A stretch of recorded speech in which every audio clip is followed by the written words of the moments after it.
viewers. I know it's been a while, but I thought I'd come back to give you a little tour, if you will, of DVD packaging.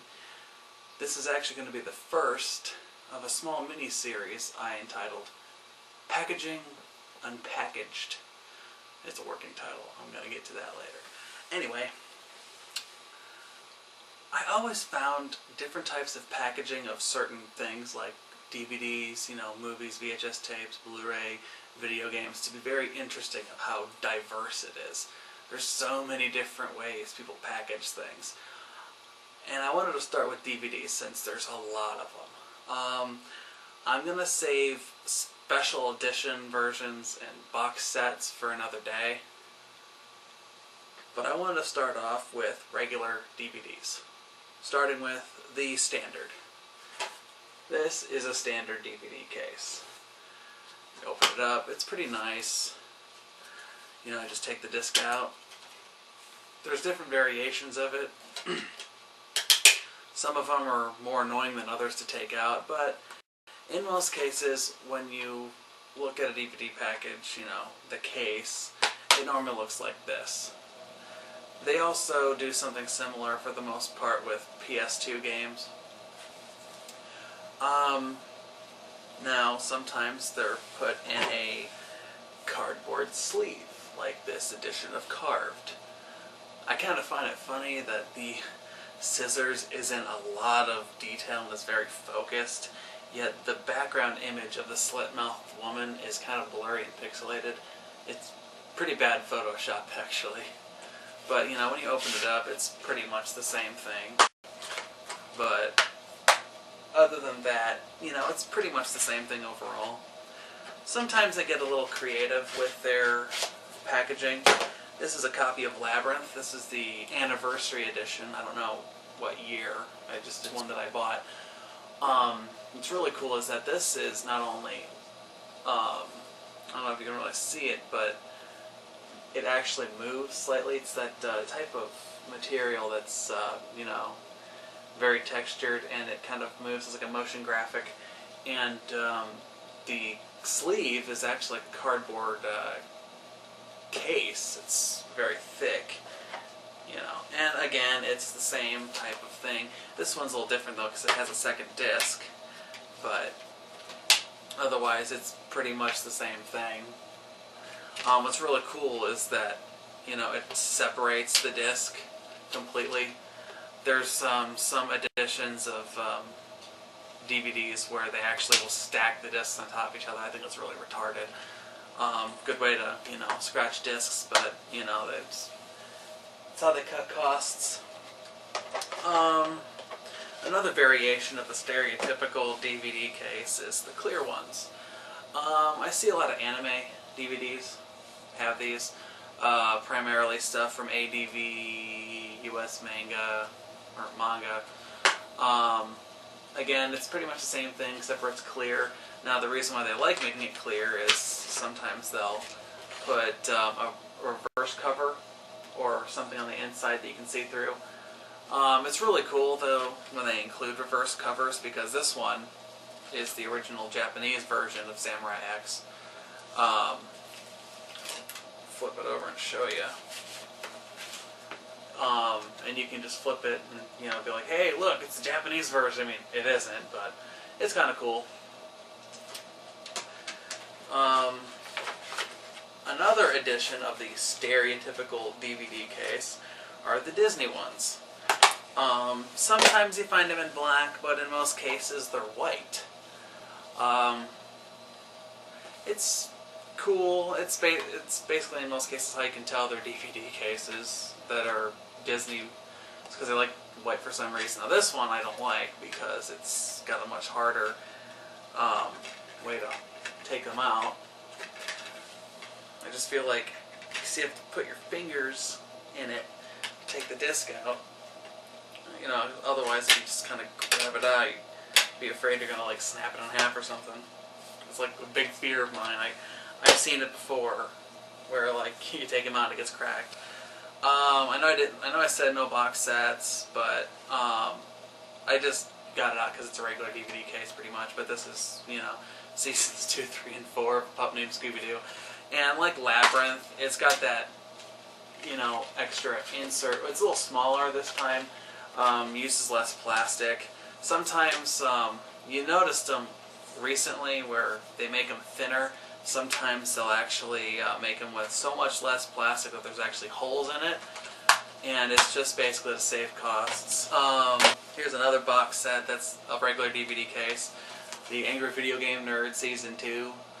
Season 1 was packaged really horribly, and I hated it so much, the packaging, that I actually switched out with something else and put, I think it was Alien vs. Predator Requiem in it, because, you know, it was, you know, who cares about that movie? But this one was very unique, I thought. You see DVDs have it, but it's a nice quality case. You know, actually it was kind of reflective, and they stack on top of each other. Now, the thing I don't like about that is that, you know, if you want to see the other volume, you have to take the first disc out, then take the second disc out, and then put the first disc back in, which is a little annoying. So I always say the disc that you least want to watch, put that in the end. Now, this is a box set, special edition, regular DVD case that I don't particularly care for. I hate to mention this one because it's actually one that I like. This is the play of Squiggly-Dicklers, a play that I actually worked on, a local play from around here in the southern Ohio area. The reason I don't like this case is because it's kind of a generic case. It feels like stuff can get scratched easily. I don't like how textured it feels. I prefer them to be very smooth. Like the Angry Video Game Nerd Season 2 was just perfect. I just felt like, you know, those discs were safe. They could even stack them on top of each other like that and it'd be okay. There we go. Again, here's another example, except for this is a one-disc edition. This is JCW Juggalo Championship Wrestling, and it's a very shitty case. Oh God, it's look at it. It's terrible. You know? I mean, and the disc isn't in good shape either. And can you see why? I mean, look, it doesn't even hold itself. It's ridiculous. This is another local wrestling thing. I mean, Juggalo Championship Wrestling wasn't, but this is local. This was from Northeast Ohio. It's long gone now. The disc is obviously burnt, but I mean, basically it's the type of case you could buy at a store. I don't like this one either, but you know. Now here's where they get a little different. This is the another common case you saw back in the day. You don't really see them anymore, but this is how New Line and Warner Brothers packaged their DVDs. It was basically cardboard.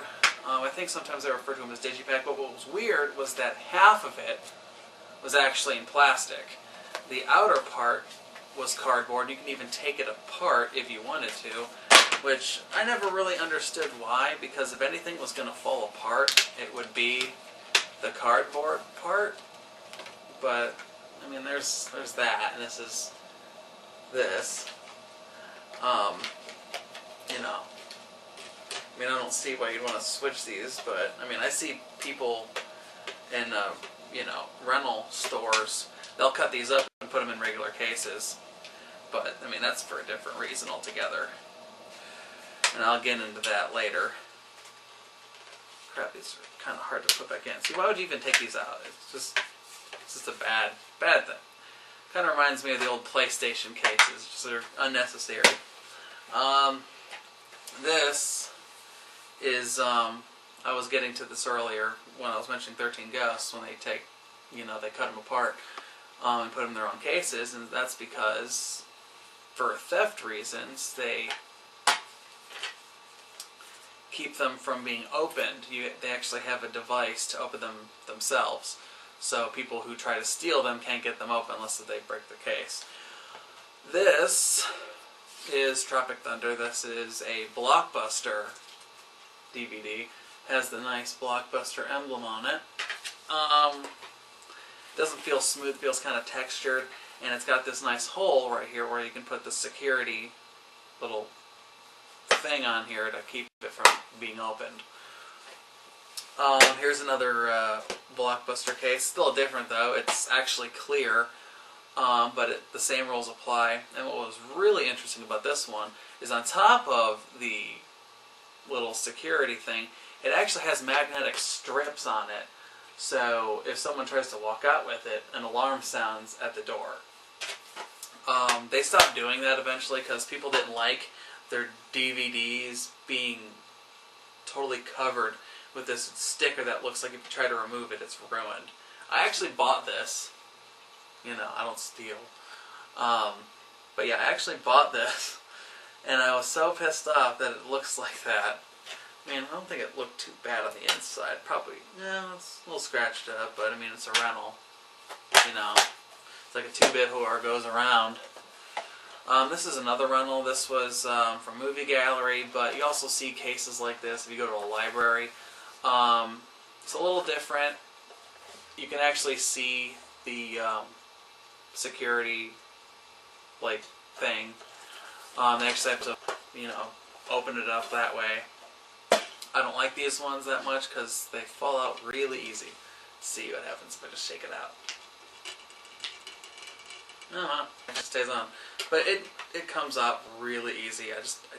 I don't trust it. Here's another rental copy. This one is, for the most part, a regular DVD case. It doesn't have a security tag, but it does have a magnetic strip on it. It's clear, and what they did for the most part is they kept the discs in the back, then they would open them up, put them in. Libraries do this as well, and then, you know, they make sure you check it out before they let you take it home, and what they'll do is they'll run a little magnet diffuser on it so it doesn't sound the alarm when you leave. Sometimes instead of doing that, they'll actually hand them to you outside of that area so it doesn't sound the alarm, which is, I don't understand that, but now here's one of the type of cases I don't like. Now it looks nice, but that's because I really didn't anything with it. This is a thin case of Weird Al Yankovic Live. It's a digipack. I think that's what they call them. It's a little cardboard sleeve, pretty much. Well, little cardboard case that has a little plastic insert that they go in. And that's pretty much how they're kept in. Now, the problem with that is, you know, if you store them wherever, they can get really roughed up. This one is too terribly bad. I actually got this at a school library. I bought it for like $1. Now this one is very unique. This is The Usual Suspects. I've never seen a DVD case like this before. Tell me if you have, because I haven't. But see, it's a jewel case pretty much, but it opens up like this. Look at that. It's a dual-sided disc, which I think are stupid, but that's another argument for later. But I thought this was a really cool packaging. I mean, it's old. This says it was copyrighted in 1996, which was around the time DVD first started. So I guess they didn't find themselves yet. You know, I've never seen anything like this. Probably won't see another one like this, so, you know. Another unique one, which is older. I've seen a few of these actually. It's another jewel case, but it opens up like this. It's like a big DVD case, you know, or a big DVD case, a big, you know, CD jewel case. This one actually does have an insert in it, but I'm not going to take it out because, you know. But you know, it's decent. Kind of sucks though, because jewel cases can crack, so it's really hard to replace. Now this is the last one I'm going to show, and in my opinion this is the worst one. I fucking hate this. This is Tenchi 2, Daughter of Darkness. Now this is cardboard, okay, but on the bottom is a jewel case, and that's where the DVD is in. I find this to be a waste of time. I don't see why this was necessary. They could have either put it as a jewel case, or as a cardboard case, or as a regular DVD. The regular DVD, which, ironically, the later releases is what it's in. But this is just really stupid. I've never seen anything like it before. Haven't seen anything like it since, so obviously it was a failure. Like again, re-releases of this movie are in regular DVD cases. Anyway, that's all I have for today. Tune in for part 2, which is special editions of movies on DVD, including box sets.